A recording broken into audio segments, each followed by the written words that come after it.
Welcome back. Thanks for staying on board. John McGinness with you, KFBK News Radio, live everywhere on the iHeartRadio app and your smart speaker. We got breaking news out of Tulsa, Oklahoma. There's a shooter at a hospital in the medical unit. The good news is he has been neutralized by the police. He's no longer alive. But there are multiple, I don't know exactly how many shooting victims, so stay with KFBK to get updates on that as it develops. In the meantime, I have the pleasure of having in studio Patrick Hume, who you may know as a member of the Elk Grove City Council.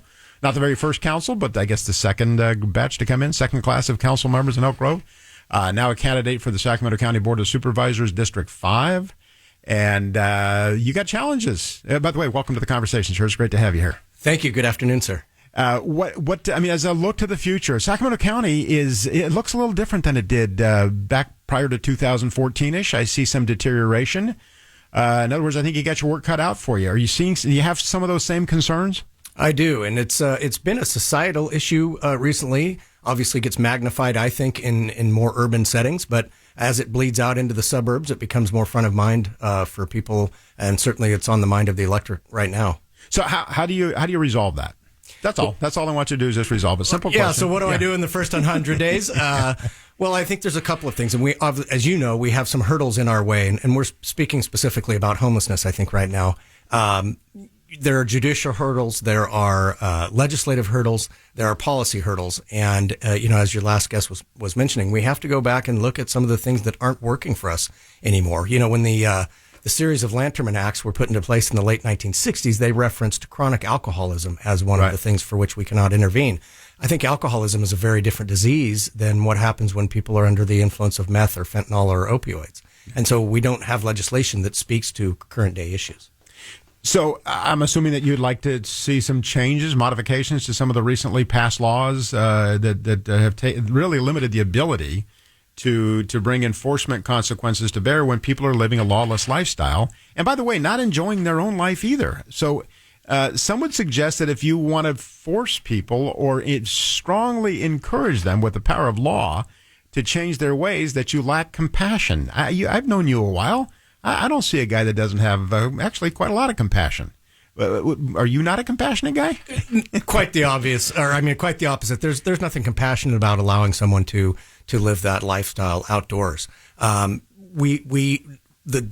difficulty becomes, how do we intervene on their behalf when they don't want our help, and in some cases don't even know that they need our help? And so those are the issues that we're going to have to bridge the gap. Is that saying no is no longer an option. Yeah, I know a lot of local governments, and I haven't, this may not surprise you, but I have not taken a deep dive into the Elk Grove City budget, but I know many local governments have been infused with national money, the last federal funds, taxpayers' money coming into the local jurisdictions the last several years. I can foresee something on the horizon where that money is now not coming in as it did, and expenditures are going up, and people, whether they're in public policy, managing public budgets or their own resources, tend to, I think, perhaps forget the potential cruel days ahead. Are you concerned about the fiscal health of the county of Sacramento going forward, and how would you address that, assuming you are?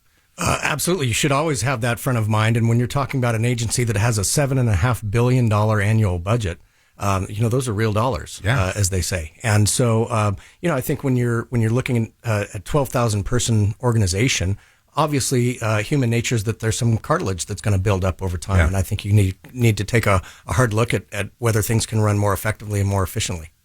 I couldn't agree more. And by the way, I've heard from people that have served with you, not in your city, but on other local elected councils and boards, and have had the experience of working with you on some regional endeavors that you kind of cut to the chase, not rudely, but you're inclined to respect time and get right to the point and make a decision.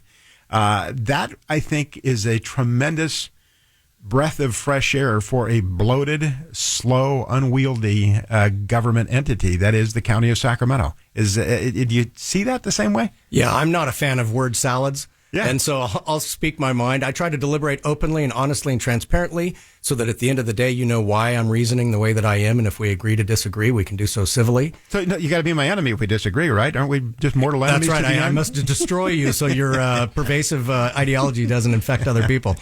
That's what I see so much of now. And again, the slow, unwieldy, excruciatingly painful pace at which government works is, I think, is annoying to many, many people, including some who are right there with it, part of it, and perhaps don't recognize a path to a more efficient way of doing business and establishing policy.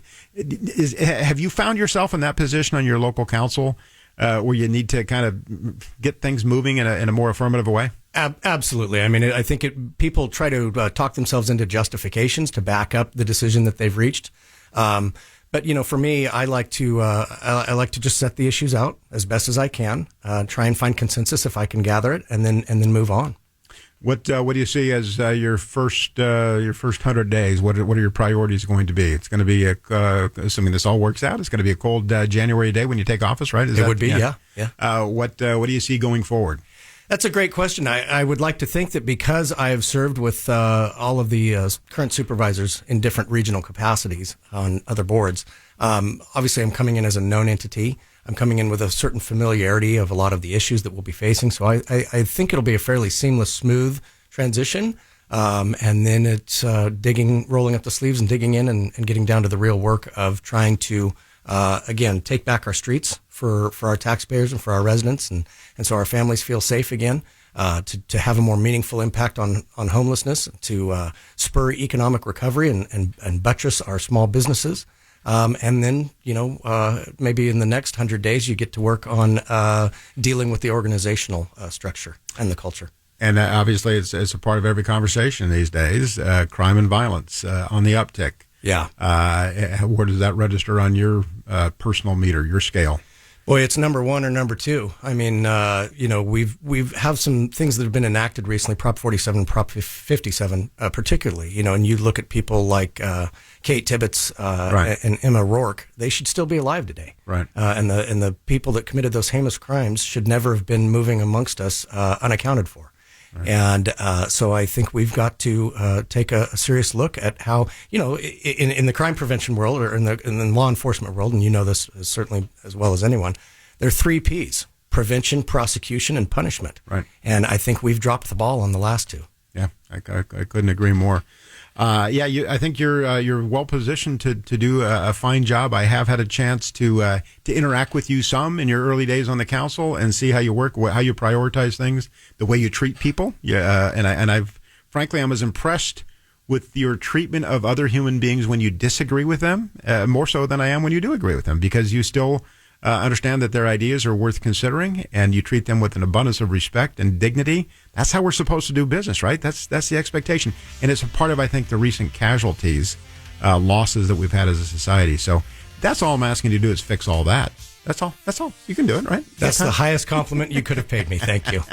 Patrick Hume, candidate for Board of Supervisor in Sacramento County, with my absolute hard support. Appreciate your time very much. Appreciate what you do, and I wish you all the best. Thank you. Thanks very much. Hey, that's it for us, but stick around. You got the lovely and talented Kitty O'Neill coming up next with the afternoon news. I will see you right back here in this spot tomorrow. Have a great one.